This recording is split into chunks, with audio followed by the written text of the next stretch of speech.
Hola, ¿qué tal? Muy buenos días a todos y a todas. Felicitar a Better, agradecer también a Cristian por la invitación. Algo hice mal. Pero fundamentalmente también agradecer a Andrea por la presentación, que puede generar muchas expectativas en mi calidad de experto ahora en cambio climático.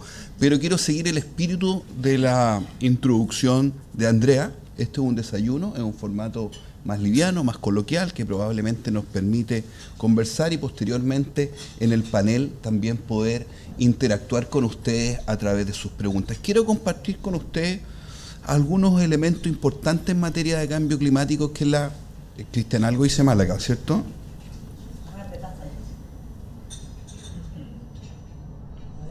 ¿Sí? Cristian me decía, mira, hablemos sobre las problemáticas globales en materia de cambio climático. Probablemente un muy buen título para un científico o para alguien que participa en el panel del IPCC, desde el punto de vista de la evidencia científica de los problemas locales.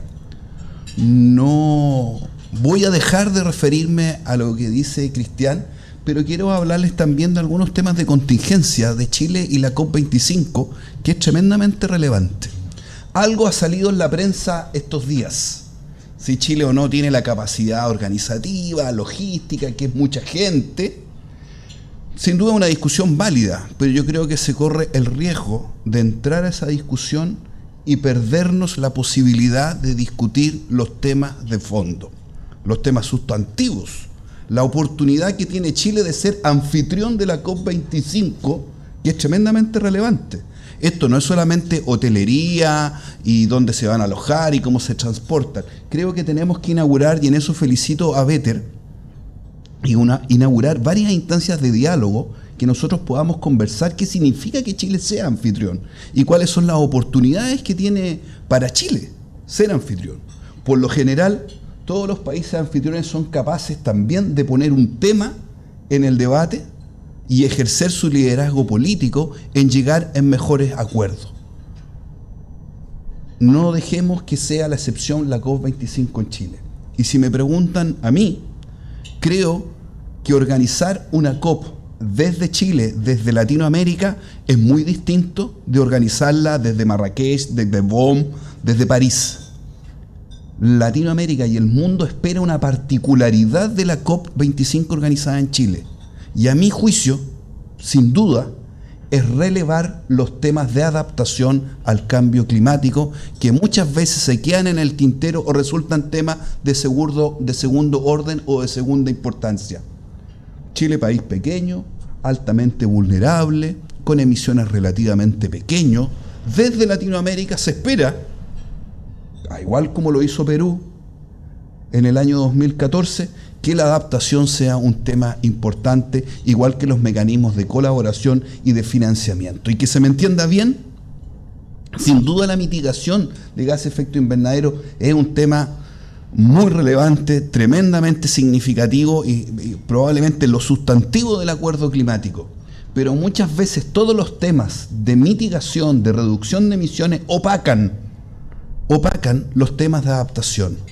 Yo sé que es mucho más glamoroso estar inaugurando una red de electrolinera, de nuevas tecnologías, de control de emisiones, y muchas veces hay mucho más anuncios vinculados al tema de la mitigación que a los temas de adaptación. Y reitero, desde Chile, desde la COP25, creo que es un momento importante para renovar y relevar los compromisos vinculados a la adaptación desde Chile y probablemente también desde otros países como tema número 1 del punto de vista de la discusión desde Chile en materia de cambio climático.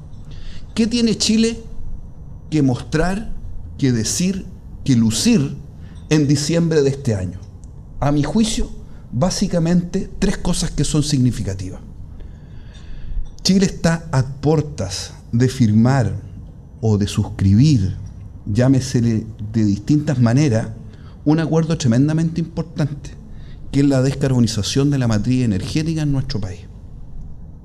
Creo entender, como lector de prensa y de prensa especializada, que los 4 grandes generadores, Colbún, Enel, AES y Engie, están de acuerdo en un cronograma de plazos aún no definidos, pero al menos del punto de vista conceptual, de que Chile tiene que descarbonizar su matriz energética y probablemente de aquí a 30 o 40 años la generación de energía a través del carbón o a través del petróleo diésel probablemente va a ser algo del pasado. Eso es muy significativo, que un país como Chile lo pueda suscribir, lo pueda tener este año y poder hacer un anuncio relevante en el año de la COP25. Segundo, también creo que hay mucha motivación y hay un alineamiento de intereses públicos y privados con temas vinculados a la electromovilidad. Creo que también si el año 2019 en curso somos capaces de poder aquilatar, de poder suscribir y darle forma a maneras más concretas de promover la electromovilidad y no solamente que sea una penetración bastante marginal, creo que también es importante en el marco de la COP. Y tercero, que probablemente Fernando Molina se va a referir con mayor detalle, la ley de cambio climático anunciada el año pasado y que el gobierno ha dicho que en agosto de este año se va a someter a tramitación legislativa. Yo lamento, nuevamente como seguidor de los temas de lector y preguntón también, yo no conozco borrador ni insumo específico en materia de lo que se pretende hacer en ley de cambio climático, pero sí reconozco una necesidad de tener un marco normativo probablemente de características legales que le dé mucha gobernanza a lo que se hace en materia de cambio climático. Por lo tanto, solamente en el marco de la COP25 creo que Chile tiene esos tres grandes temas. Y esos tres grandes temas tenemos que conversarlo, tenemos que debatirlo en formatos como lo que hoy día nos está invitando Better. Y conversar menos si esto sale 30 o 35 millones de dólares, o si tenemos capacidad hotelera, o dónde se va a hacer el encuentro. Creo que eso es bastante provinciano y creo que nos estamos perdiendo una oportunidad como país en entrar a los temas de fondo desde las particularidades de Chile.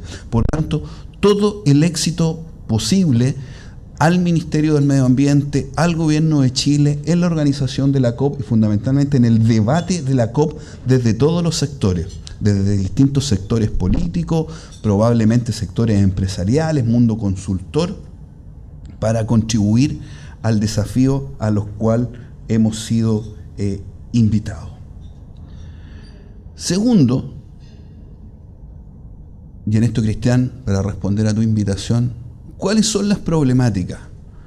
Yo no vengo del mundo científico, probablemente otros lo podrán explicar, soy biólogo marino, pero otros los podrán explicar mucho mejor que yo, pero creo también poderles transmitir que el IPCC, el panel intergubernamental de expertos en cambio climático, probablemente tiene una legitimidad mucho mayor a la que cualquiera de nosotros podría tener, a cualquier opinión que pueda tener un presidente o jefe de Estado.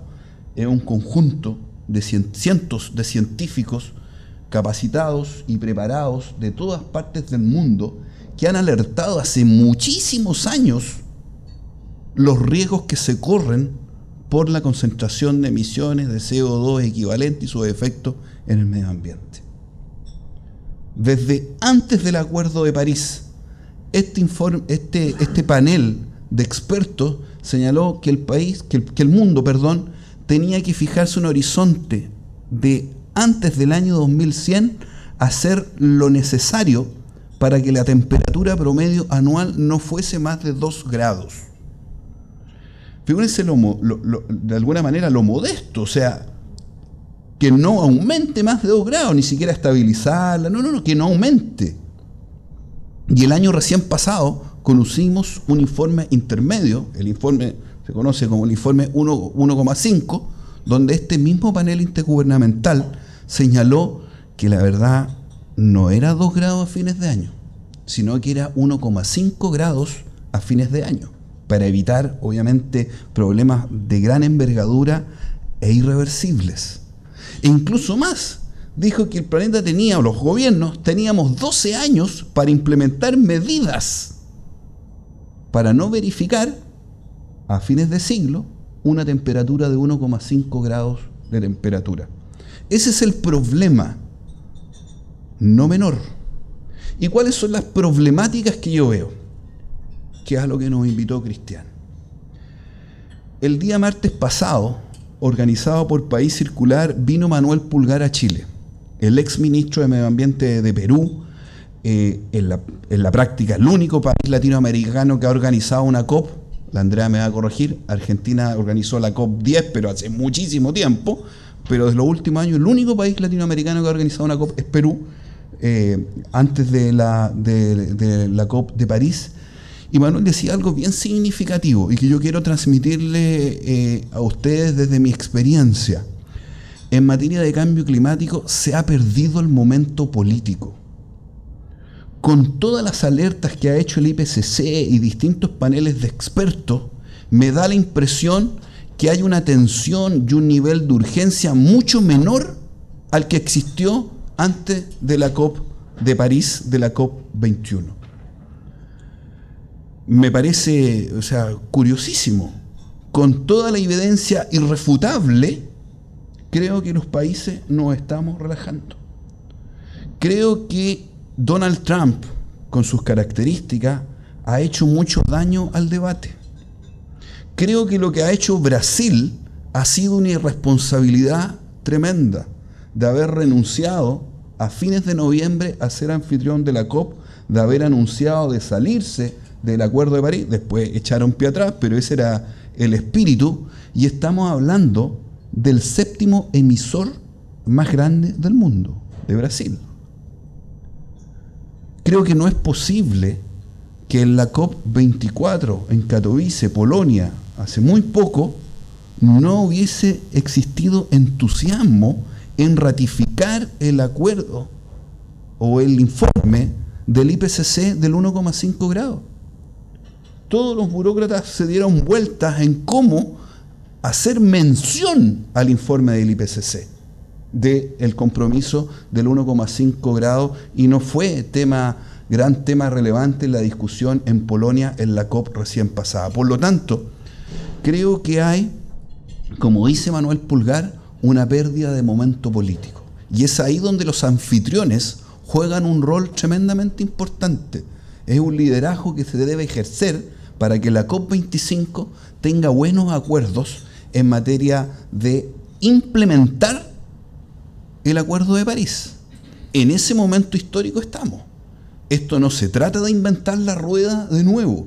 Acá se aprobó con mucho consenso un acuerdo que costó muchísimo y que lo estamos implementando.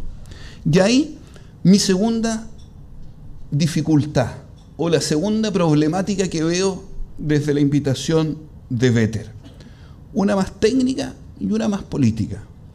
Creo que los mecanismos de registro y de verificación, como dicen los expertos, no han avanzado del todo para poder explicar y para poder concretar las metas que suscriben los países.